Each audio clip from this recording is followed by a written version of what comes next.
Friends, welcome to my YouTube channel. इससे पिछली video में हमने चैप्टर 10 कंप्लीट किया था और इस वीडियो में हम करेंगे चैप्टर 11 का बेसिक इंट्रोडक्शन। चैप्टर 11 है एरियाज रिलेटेड टू सर्कल्स। सबसे पहले हमें बताना चाहिए कि सर्कल क्या होता है। A circle is a closed figure which has no corners. एक सर्कल क्या होता है? Closed figure which has no corners. जैसे कि एक सर्कल है जिसका सेंटर है ओ से ए को ज्वाइन कर देंगे तो ये हो जाएगी रेडियस। ओ से बी को ज्वाइन कर देंगे तो ये भी क्या है? रेडियस है। और ए को बी से ज्वाइन करेंगे तो ये हो जाएगा डायामीटर। डायामीटर को हम डी से डिनोट करते हैं। तो डायामीटर क्या है इस सर्कल का? A B. और डायामीटर हमारा किसके इक्वल होता है? 2r के।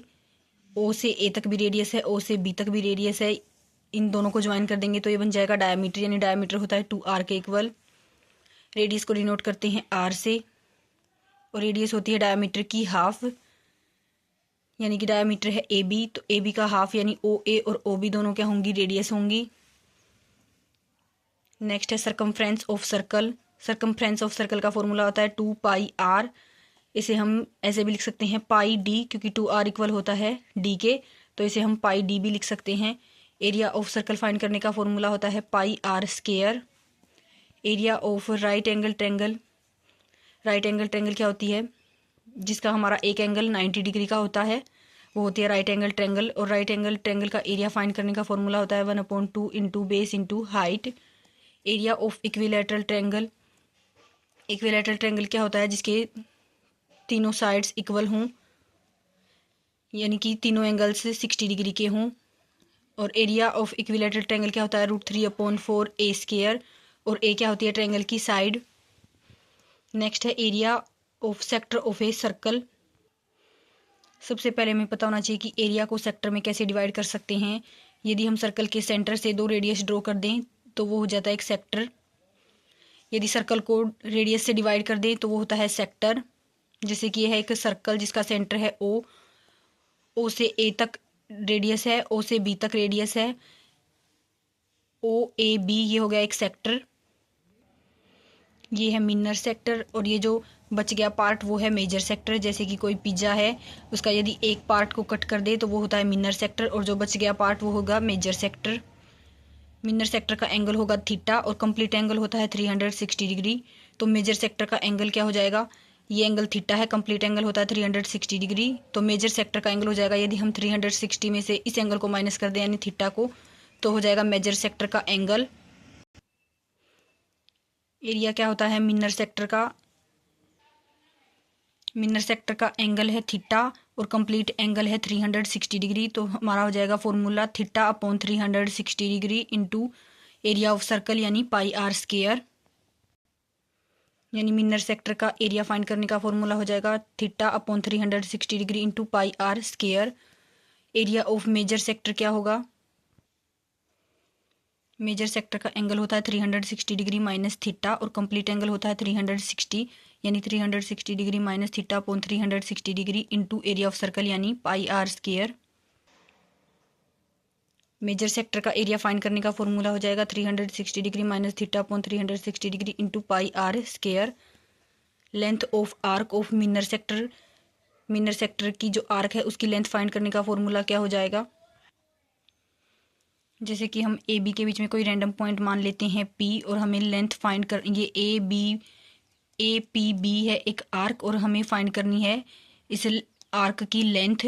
मिनर सेक्टर की जो आर्क है ए पी बी, हमें फाइंड करनी है इसकी लेंथ। तो इसका फॉर्मूला क्या होगा? इसका एंगल है थीटा और कंप्लीट एंगल होता है 360 डिग्री। तो θ/360 डिग्री इंटू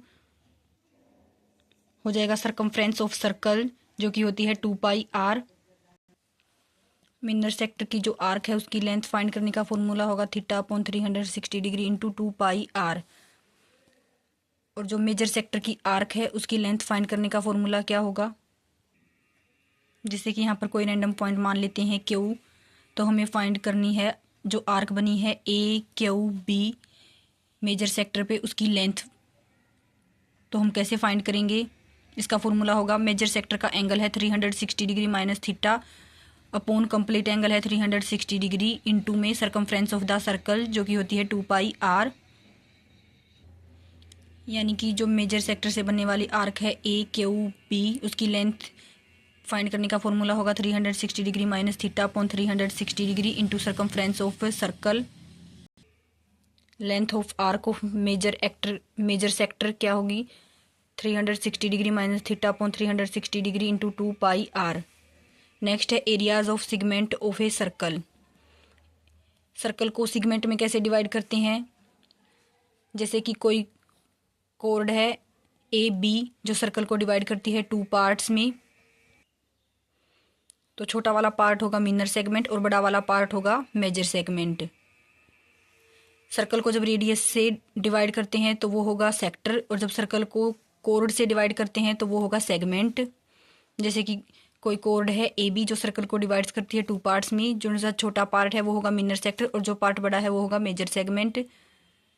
सर्कल का सेंटर है ओ से ए को ज्वाइन कर देते हैं, ओ से बी को ज्वाइन कर देते हैं। सर्कल पर 2 पॉइंट मान लेते हैं पी और Q. O A P B ये क्या है, एक सेक्टर है, और ए ओ बी क्या है, एक ट्रायंगल है। हमें फाइंड करना है मिनर सेगमेंट का एरिया, तो उसके लिए हम क्या करेंगे, जो ये सेक्टर है ओ ए पी बी इसके एरिया में से माइनस कर देंगे जो एरिया है ट्रायंगल ए ओ बी का, तो हमारा आ जाएगा मिनर सेगमेंट, यानी एरिया ऑफ मिनर सेगमेंट होगा area of sector theta upon 360 degree into pi r square में से माइनस कर देंगे area of triangle o a b, तो वो हो जाएगा area of minor segment. Area of major segment कैसे फाइंड करेंगे, जो कोर्ड से बड़ा वाला पार्ट है वो हो जाएगा मेजर सेगमेंट, तो उसका एरिया हम कैसे फाइंड करेंगे, जो सर्कल का एरिया है यदि हम उसमें से माइनस कर दें मिनर सेगमेंट का एरिया तो हमारा आ जाएगा मेजर सेगमेंट का एरिया। यानी एरिया ऑफ मेजर सेगमेंट कैसे फाइंड कर सकते हैं, यदि हम सर्कल का एरिया पाई आर स्क्वायर में से माइनस कर दें मिनर सेगमेंट का एरिया तो हमारा आ जाएगा मेजर सेगमेंट का area. Thank you for watching my video.